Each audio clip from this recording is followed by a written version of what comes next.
বাংলাদেশের জনপ্রিয় টেলিভিশন তারকাদের নিয়ে শুরু হলো সেলিব্রিটি ক্রিকেট চ্যাম্পিয়ন্স ট্রফি 2025। সোমবার 5 মে বিকেল 4টায় দেশের একটি বিশাল স্টেডিয়ামে জমকালো আয়োজনের মাধ্যমে উদ্বোধন করা হয় 5 দিনব্যাপী এই বিশেষ টি-20 ক্রিকেট টুর্নামেন্ট। প্রথমবারের মতো আয়োজিত এই টুর্নামেন্টে অংশগ্রহণ করেছে দেশের সবচেয়ে বড় টেলিভিশন তারকাদের নিয়ে গঠিত 4টি দল: টাইটান্স, নাইট রাইডার্স, জেভিকো কিংস এবং স্বপ্নধরা স্পার্টানস।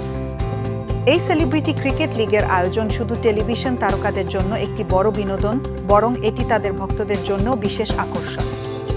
এ ধরনের একটি বড় ক্রিকেট টুর্নামেন্টের মাধ্যমে দেশের বিনোদন জগতের তারকারা নিজেদের প্রতিভা এবং পারস্পরিক সম্পর্ক আরও শক্তিশালী করে তুলছেন।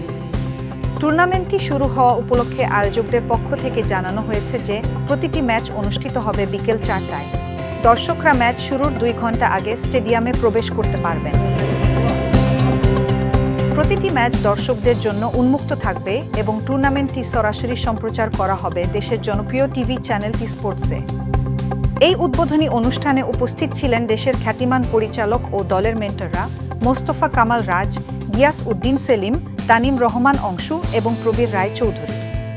তারা প্রতিটি দলের খেলোয়াড়দের পরিচয় করিয়ে দেন এবং তাদের প্রতিযোগিতায় অংশগ্রহণের জন্য উৎসাহ দেন।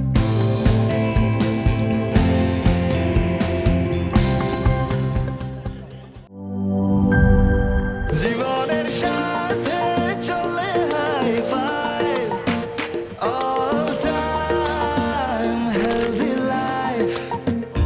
নিশ্চিন্তে খান স্বাস্থ্যকর অল টাইম পান। All time healthy life.